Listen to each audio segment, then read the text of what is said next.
Cinema शौकीन सबका स्वागत करता है। आज हम बात करने वाले हैं एज ऑफ डार्कनेस के बारे में। ये कहानी है एक जासूस की जिसकी बेटी की हत्या हो जाती है। फिर जब वो बदला लेने निकलता है तब उसके सामने और भी बहुत सारी सच्चाइयां आती हैं। कहानी की शुरुआत होती है और हमारे सामने रात का दृश्य आता है। आज चांद बहुत ही ज्यादा ब्राइट है। तभी हम नदी में 3 लाशों को तैरता हुआ देखते हैं। अगली सुबह हम देखते हैं थॉमस नाम के एक जासूस को जो ज्यादातर मर्डर केसेस पे काम करता है। आज उसकी बेटी आने वाली है उससे मिलने के लिए, जिसका नाम है एमा। वो उसी का इंतजार कर रहा है। थोड़े समय के बाद यहाँ पर एमा आती है। बाप बेटी एक दूसरे को देखने के बाद बहुत ही ज्यादा खुश होते हैं। तब हमें पता लगता है कि थॉमस एक सिंगल फादर है और उसी ने अपनी बच्ची को पाल पोस के बड़ा किया है। अगर उसकी दुनिया कोई है तो उसकी बच्ची ही है। एमा यहाँ पर नहीं रहती, मगर थोड़े समय पे वो आती रहती है अपने पिता से मिलने के लिए। ये दोनों हंसते हुए यहाँ से निकलते हैं। अब रात हो चुकी है। एमा को बाहर छोड़ने के बाद अब जाता है थॉमस अंदर ग्रोसरी शॉप में और चीजें लेकर के आता है बाहर आते समय वो देखता है कि एमा उल्टियां कर रही है। तब वो परेशान हो जाता है और उससे पूछता है कि क्या हुआ। एमा कहती है कि कुछ भी नहीं, मैं ट्रैवल कर रही थी, शायद इसकी वजह से ये होगा, मैं बिल्कुल ठीक हूँ। वो गाड़ी के अंदर बैठती है और एक बार फिर से यहाँ पर थॉमस ड्राइव करना शुरू कर देता है। थोड़ी देर ड्राइव करने के बाद ये लोग पहुंचते हैं घर पे। एमा बैठी हुई है डिनर टेबल पे और थॉमस उसके सामने खाना बना रहा है। वो बड़े ही प्यार से खाना बनाता है क्योंकि उसकी बच्ची बहुत सालों के बाद उसके हाथों का खाना खाएगी। इसी बीच उसकी नजर पड़ती है एमा पे दोबारा। वो देखता है कि फिर से उसकी तबीयत खराब हो रही है, उसके नाक से खून निकल रहा है। ये चीज देखने के बाद थॉमस आने लगता है एमा के पास। तभी वो तेज उल्टियां करने लगती है और वो परेशान हो रही है बहुत ही ज्यादा। वो थॉमस को कहती है कि जितनी जल्दी हो सके मुझे हॉस्पिटल लेकर के चलिए। थॉमस कहता है कि ठीक है। इसी बीच एमा कहती है कि मुझे आपको कोई जरूरी बात बतानी है, मगर थॉमस जल्दी से एमा को लेकर के पहुंचना चाहता है हॉस्पिटल। वो अंदर जाता है उसके लिए कोट लाने के लिए, फिर एमा को लेकर के आता है दरवाजे तक। मगर एमा अभी कुछ बताती उससे पहले वो देखता है कि उनके सामने एक आदमी खड़ा है जिसके चेहरे पे मास्क लगा है और उसके हाथ में बंदूक है। वो एमा की तरफ देखता है और सीधा गोली मारता है उसके पेट में। ये शॉटगन थी जिसे एमा छल्ली होकर के अंदर गिर जाती है। थॉमस ने उसे अपने बाहों में पकड़ रखा है और वो उसके बाहों में ही दम तोड़ देती है। थॉमस अब पूरे तरीके से टूट चुका है। एक ही झटके में उसकी दुनिया खत्म हो गई। वो फूट फूट के ऐसे ही रोते रहता है और इसी बारे में सोच रहा है कि शायद जिस आदमी ने एमा को मारा है वो उसे मारने आया था, क्योंकि ऐसे लोगों से दुश्मनी सिर्फ और सिर्फ थॉमस की ही हो सकती है। एमा की किसी से क्या दुश्मनी होगी। तभी पुलिस वाले यहाँ पर चले आते हैं। वो हर तरफ तफ्तीश कर रहे हैं। मरी हुई एमा को देखने के बाद सब एक ही बात सोचते हैं कि कोई यहाँ पर थॉमस को मारने आया था, मगर गलती से वो एमा को मार करके चला गया। उन्हें लगता है कि इस बारे में तफ्तीश करने की कोई जरूरत नहीं है, जरूर कोई ना कोई थॉमस का ही दुश्मन है। दूसरी तरफ थॉमस को हम बाथरूम में देखते हैं। उसके चेहरे पर उसकी बच्ची के खून पड़े हुए हैं जिन्हें वो साफ कर रहा है। जैसे ही एक तौलिए में वो खून साफ करता है, खून को बड़े ही ध्यान से देखता है कि वो उसकी बच्ची के खून है, इसीलिए वो तौलिए को नहीं फेंकता और अपने पास रख लेता है। अब वो अकेले ही पूरे घर में घूम रहा है।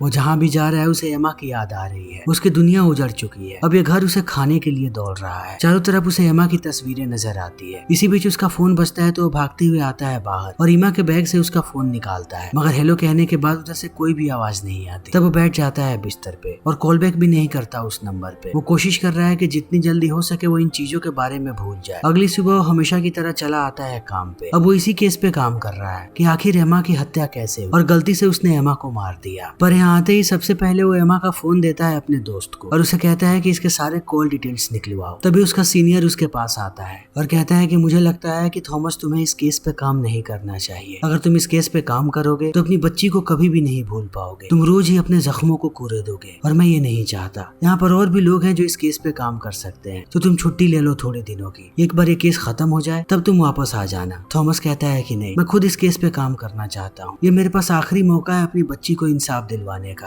अगर मैं इस केस पे काम करूंगा तभी मुझे शांति मिले। अगर मैं जा करके घर शांत बैठ गया तब मुझे पता भी नहीं है कि मेरा क्या होगा। उसका सीनियर भी मान जाता है। यहाँ से निकलने के बाद थॉमस सबसे पहले पहुंचता है डॉक्टर के पास जिसने ऑटोप्सी की थी एमा। डॉक्टर पूरी रिपोर्ट बताता है कि एमा की मौत गोली लगने से हुई है। थॉमस यहाँ से निकल जाता है। एमा का अंतिम संस्कार होता है। तब वो उसकी अस्थियों को लेकर के पहुंचता है बीच पे और वहीं पर समर्पित कर देता है। रात होने के बाद वो घर पर आकर के बैठता है एमा के कमरे। तब उसकी नजर पड़ती है उसके पर्स पे। पर्स को देखने के बाद उसे एक कंपनी का कार्ड मिलता है जिस कंपनी में एमा काम कर रही थी। उसके दिमाग में ये बात आती है कि वो कंपनी में भी पूछताछ करेगा। तभी वो देखता है कि पर्स के अंदर एक बंदूक है। बंदूक देखने के बाद उसके होश उड़ जाते हैं और सारी बातें उसे समझ में आने लगती है कि अब तक वो जितनी भी चीजें सोच रहा था वो सब कुछ गलत थी। थी। कोई भी थॉमस को मारने नहीं आया था। हमेशा से उनका टारगेट एमा ही थी। किसी ने एमा को जानबूझ के मारा है। अब थॉमस को पूरी बात समझ में आ चुकी है कि एमा का मर्डर हुआ है, वो भी इंटेंशनल। अगले दिन वो ऑफिस पहुंचता है और सबसे पहले सीरियल नंबर को ट्रेस करता है जो इस गन पे है। सीरियल नंबर से उसे पता लगता है कि इस गन का मालिक डेविड नाम का आदमी है। थॉमस निकल पड़ता है उससे मिलने के लिए। अब उसे सारी बातें समझ में आ रही है कि कल रात जिसने एमा के फोन पे कॉल किया था वो डेविड ही होगा। थोड़ी देर के बाद वो पहुंच जाता है डेविड के दरवाजे पे। जैसे ही वो दरवाजा खटखटाता है हम डेविड को देखते हैं जो बहुत ही ज्यादा परेशान और गुस्से में है। वो तुरंत एक चाकू उठा करके खड़ा हो जाता है दरवाजे के पास, मगर दरवाजे को नहीं खोलता। बहुत देर तक थॉमस ऐसे ही दरवाजे को बजाते रहता है। अंत में वो अपने पास से एक पिन निकालता है और दरवाजे को खोल करके अंदर जाता है अपने बंदूक के साथ। सबसे पहले वो अपने हाथों को आगे करता है, तब डेविड हमला करता है उसके हाथों पे। बंदूक नीचे गिराने के बाद वो उस पे टूट पड़ता है। थॉमस जानता है कि कैसे लड़ना है। दोनों के बीच बहुत देर तक लड़ाई होती है। अंत में थॉमस भारी पड़ता है डेविड पे। वो उसके हाथों को बांधता है। तभी उसकी नजर पड़ती है एक तस्वीर जिसमें डेविड और एमा दोनों एक साथ हैं। इस चीज को देखने के बाद वो समझ जाता है कि डेविड एमा का बॉयफ्रेंड था। तब थॉमस डेविड से पूछता है कि तुमने मेरी बेटी को बंदूक क्यों दिया था। डेविड कहता है क्योंकि वो डरी हुई थी इसीलिए,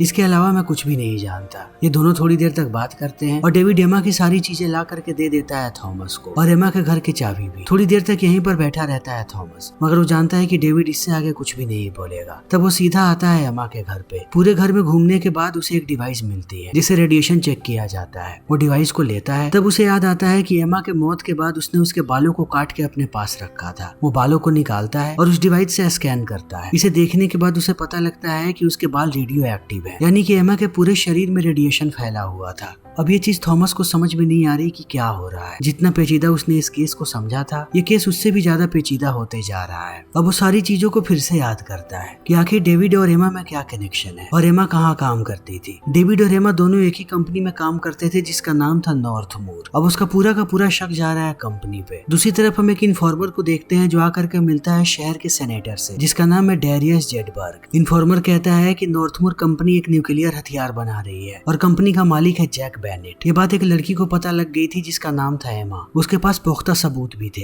वो खुद रेडियो एक्टिव हो गई थी। तब उसे मरवा दिया गया। मगर उस लड़की का पिता एक जासूस है। वो इस केस को खुरेदने में लगा हुआ है और रोज उसे नई नई चीजें पता लग रही है। जैक की नॉर्थमूर कंपनी एक रजिस्टर्ड कंपनी है, वो भी यूएस गवर्नमेंट द्वारा। यूएस गवर्नमेंट की नजर में वो रिसर्च एंड डेवलपमेंट का काम कर रहे हैं, मगर उसकी आड़ में वो बना रहे हैं न्यूक्लियर हथियार जिसे वो देश से बाहर भेजेंगे और महंगे दामों में बेचेंगे। और अभी तक किसी को भी उन पे शक नहीं हुआ है। ये बात मेरी समझ के परे है। दूसरी तरफ हम देखते हैं थॉमस को जो एमा के सारे कॉन्टैक्ट को देख रहा है। तब उसे वहाँ पर मेलिसा नाम की लड़की का कॉन्टैक्ट मिलता है जो उसके सबसे अच्छे दोस्तों में से एक है। वो मेलिसा को कॉल करता है और बताता है कि मैं एमा का पिता बोल रहा हूँ, मैं तुमसे मिलना चाहता हूँ। तब मेलिसा मना कर देती है। तब थॉमस उससे कहता है कि एमा की मौत हो गई, इसी सिलसिले में मैं तुमसे मिलना चाहता हूँ। मेलिसा मान जाती है। तब थॉमस सीधा पहुंचता है नॉर्थमूर कंपनी में जहाँ पर उसकी मुलाकात होती है जैक से। और जैक को पूरी बात बताता है कि तुम्हारे पास एक एम्प्लॉय काम कर रही थी जिसका नाम था एमा। उसकी मौत हो गई, किसी ने उसे गोली मार दिया। मैं उसका पिता हूँ और मैं ही इस केस पे काम कर रहा हूँ। तब जैक कहता है कि मुझे समझ में नहीं आ रहा कि तुम मेरे पास क्यों आए हो। तुम्हारी बेटी बस यहाँ पर काम किया करती थी और हमारी कंपनी कोई भी इलीगल काम नहीं करती। हम गवर्नमेंट के लिए रिसर्च और डेवलपमेंट का काम करते हैं। थॉमस वापस चला आता है। घर आते ही वो सबसे पहले एमा के सारे कपड़ों को जलाना शुरू करता है क्योंकि वो सारे के सारे कपड़े रेडियो एक्टिव हो सकते हैं। तभी उसे एहसास होता है कि कोई उसका पीछा कर रहा है। थोड़ा आगे जाने के बाद वो अपनी बंदूक घूम करके जब तानता है तब हम देखते हैं डेरियस को। अब डेरियस और थॉमस बात करना शुरू करते हैं। डेरियस अपने बारे में बताता है कि वो एक ब्रिटिश कंसल्टेंट है और उसे थोड़े समय ही पहले पता लगा कि एमा पर आतंकवादी होने के चार्जेस लगाए जा रहे थे। उसके अलावा ये चार्जेस और 3 लोगों पे लगाए गए थे जिनकी लाशें नदी में मिली है। एमा उन 3 लोगों के साथ नॉर्थमूर कंपनी में इसलिए आई थी ताकि वो जानकारियों को चुरा सके और पूरे समय उनकी वही कोशिश थी। मगर धीरे धीरे ये बात सबको पता लग गई। तब एमा ने बात किया डेरियस से और वो अपनी पूरी कोशिश कर रही थी कि इस केस में उसके पिता को ना घसीटा जाए, इस केस को उसके तक ही सीमित रखा जाए। एमा के पास कुछ बहुत ही खास जानकारियां थी जो जानकारियां वो देने से पहले मर गई। इस बात को सुनने के बाद थॉमस को याद आता है कि मरने से पहले एमा यही बोल रही थी कि उसे अपने पिता को कुछ बताना है। डेरियस थॉमस को कहता है कि तुम अच्छे इंसान लगते हो। इतना कहने के बाद वो चला जाता है। अब थॉमस को ये पूरी सच्चाई जाननी है कि आखिर उसकी बच्ची को क्या पता लगा था और वो किस चीज पे काम कर रही थी। अगले दिन वो सीधा पहुंचता है डेविड के पास और उसे कहता है कि उन 3 लड़कों के साथ एमा का क्या ताल्लुकात थे। डेविड कहता है कि एमा को पता लग गया था कि नॉर्थमूर कंपनी में कुछ ना कुछ तो हो रहा है जो करप्शन है। एमा एक एक्टिविस्ट थी, वो सच्चाई का पता लगाने में लग गई। वो उसमें काम करती थी और पता लगाती थी कि आखिर इसके अंदर हो क्या रहा है। फिर चीजें एकदम से खराब हो गई। मुझे एक बात बस समझ में नहीं आई, एमा अपना काम बहुत ही अच्छे से करती थी, फिर वो रेडिएशन के चपेट में कैसे आ गई, और वो बाकी के 3 लोग भी। यही बात मेरी समझ के परे है। इन बातों को सुनने के बाद अब थॉमस को भी एहसास होता है कि डेविड बहुत परेशान है। तब वो उसकी बंदूक उसे वापस करता है और कहता है कि अपना ख्याल रखो, और चला जाता है। अगले दिन सबको पता लगता है कि डेविड ने अपनी जान ली अपनी ही बंदूक से। तभी थॉमस की मुलाकात फिर से डैरियस से होती है। डैरियस और थॉमस दोनों अच्छे दोस्त बन चुके हैं। डैरियस कहता है कि उन 3 लड़कों ने जरूर कुछ ना कुछ तो किया था, तभी वो रेडिएशन के कांटेक्ट में आए, और हमें इसी बात का पता लगाना है। थॉमस अपनी पूरी कोशिश कर रहा है। उसे पता लगता है सेंडरमैन नाम के वकील के बारे में, जिसके पास आखिरी बार एमा गई थी। तब वो पहुंच जाता है सेंडरमैन के पास और उससे पूछता है कि एमा आखिर तुम्हारे पास क्यों आई थी और उसने तुम्हें क्या बताया था। मगर सेंडरमैन उसे कुछ भी नहीं बताता, क्योंकि वो नॉर्थमूर कंपनी के लिए काम करता है, और एमा ने उसे कुछ ऐसा बताया जो वो बताना नहीं चाहता थॉमस को। थॉमस वहाँ से निकल करके सीधा पहुंचता है मेलिसा के पास। मेलिसा उसे बताती है कि वो भी एक एक्टिविस्ट है एमा की तरह। एमा को कुछ पता लगा था जो कंपनी में बुरा हो रहा था, तब वो वहाँ पर काम करने लगी। एक वक्त के बाद वो जैक से डरने लगी। उसे लग रहा था कि जैक उसे मारने की कोशिश कर रहा है। आखिरी बार जब एमा ने मेलिसा को कॉल किया तब उसे बताया कि उसे लग रहा है कि उसे जहर दिया गया है।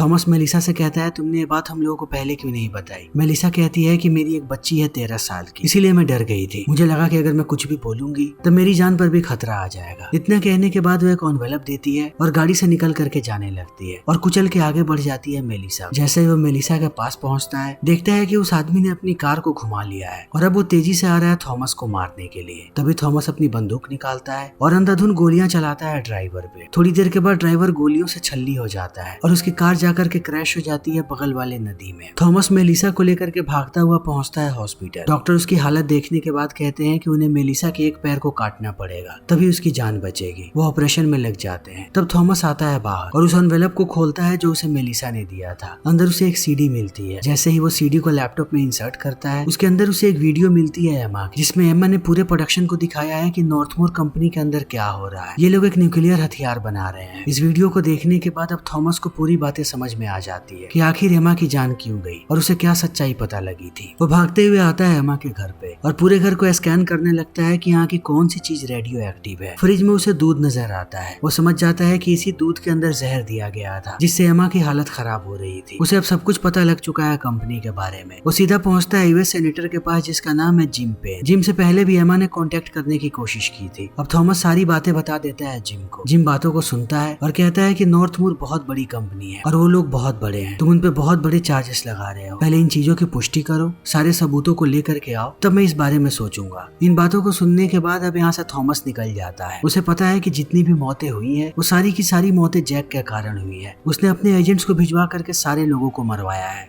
और मेलिसा को भी मारने की कोशिश जैक के एजेंट्स ने ही किया है। जैसे ही वो घर पे पहुंचता है, उसका एक साथी उससे मिलने आता है जिसका नाम है बिल। बिल भी एक डिटेक्टिव है। थोड़ी देर के बाद थॉमस को एहसास होता है कि बिल ने उसे धोखा दिया है। उसके साथ 2 लोग और हैं जो काम करते हैं नॉर्थमूर के लिए और उनका काम है लोगों को मारना। वो तुरंत ही टेजर से शॉक देते हैं थॉमस को और बेहोशी की हालत में लेकर के आते हैं नॉर्थमूर कंपनी में। जैसे ही उसकी आंख खुलती है, वो देखता है कि एक आदमी उसकी तरफ आगे बढ़ रहा है। तब थॉमस उसे मार के गिरा देता है नीचे, मगर उसके हाथों में अभी भी हथकड़ी लगी हुई है। थोड़ी देर कोशिश करने के बाद वो अपनी हथकड़ी को खोल लेता है और सीधा आता है घर पे। घर आने के बाद उसे एहसास होता है कि धीरे धीरे उसकी तबीयत खराब हो रही है। तभी उसे उल्टियां होने लगती हैं। इन उल्टियों को देखने के बाद उसे याद आता है कि एमा को भी ऐसी ही उल्टियां हो रही थी, यानी कि उसे भी वही जहर दिया गया है जो जहर उसकी बेटी को दिया गया था। अब थॉमस को पूरी सच्चाई पता है और उसे ये बात भी पता है कि उसके पास ज्यादा समय नहीं है, लेकिन मरने से पहले वो अपनी बच्ची का बदला लेना चाहता है। वो अपनी बंदूक उठाता है और सीधा जाने लगता है जैक के घर की तरफ। अंदर घुसते ही जैसे ही गार्ड उसे रोकते हैं, वो सीधा सबके भेजे में गोली मारता है। सबको मारते हुए वो अंदर जाता है। तब उसकी मुलाकात होती है जैक के एक एजेंट से। वो उससे लड़ता है और गिरा देता है जमीन पे। फिर उस पे बंदूक तान करके कहता है कि क्रेविन चिल्लाओ, क्योंकि जिस आदमी ने एमा को मारा था उसने इनके सरनेम को चिल्लाया था।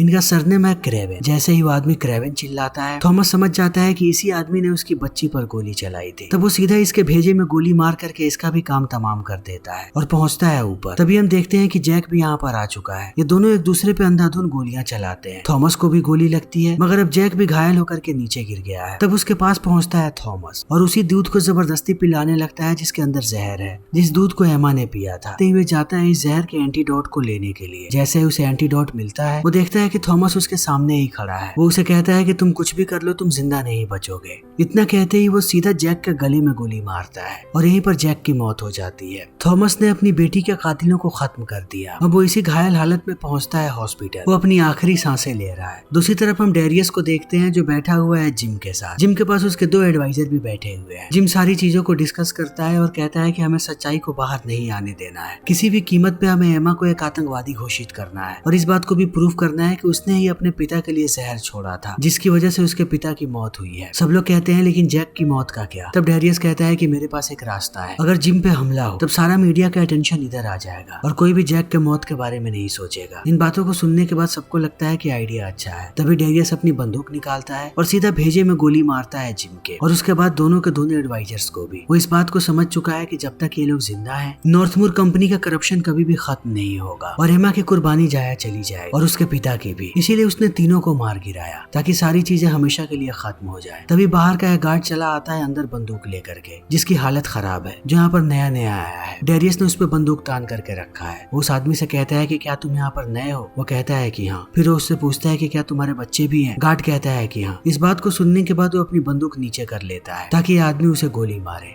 और गार्ड ऐसा ही करता है। वो डेरियस को गोली मारता है और यहीं पर इसकी मौत हो जाती है। दूसरी तरफ हम थॉमस को देखते हैं हॉस्पिटल में, जो अपना दम तोड़ चुका है। यहाँ पर उसे एमा की आत्मा नजर आती है। दूसरी तरफ हम एक जर्नलिस्ट को देखते हैं जिसके पास एक एनवेलप आया है। एनवेलप खोलने के बाद उसे सीडीज मिलती है। ये वही सीडीज है जिसके अंदर एमा ने सारी चीजों का खुलासा किया था और इस सीडी को यहाँ पर थॉमस ने भेजा है। वो तुरंत सीडी को लेकर के जाती है अपने सीनियर के पास ताकि जितनी जल्दी हो सके वो इस चीज को ब्रॉडकास्ट कर सके और नॉर्थमूर में क्या चल रहा था ये पूरी सच्चाई दुनिया के सामने आ जाए। अंत में हम हॉस्पिटल से बाहर आते हुए देखते हैं एमा और थॉमस को। इन दोनों की आत्मा यहाँ से दूर जा रही है मौत के बाद। फिर इसी के साथ ये फिल्म यहीं पर खत्म हो जाती है। तो दोस्तों, हमारी आज की ये वीडियो यहीं पर खत्म होती है। अगर आपको हमारी ये वीडियो पसंद आई हो तो इसे लाइक करें, शेयर करें और चैनल को सब्सक्राइब करें। Thank you.